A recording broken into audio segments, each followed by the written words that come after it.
台中港26号码头伫消毒，只要是人员甲货物会经过路线，拢爱消毒。因为这只为日本驶来，我伫台中港的香港这线装轮、护富轮有人确诊，而且规只船22个船员有一半12个人 PCR 阳性。我们也针对它靠泊码头，还有后送沿线的道路，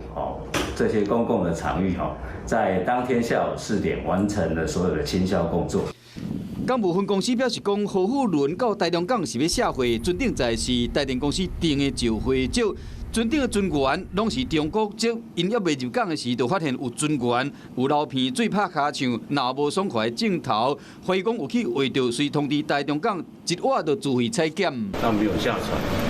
他们主要是送货进来，所以他们人也没有进到台中港，或者到我们台中市区来。卫生局医护人员是全副武装上船替这船员采检，结果出来啊，规只船超过一半有12个男性的船员是采检阳性，CT 的数字上计是20.19，所以讲安排救护车将确诊的船员送去集中检疫所隔离14天。另外，港船10个船员目前的检测是阴性，所以讲安排伫船顶同款嘛要隔离14天。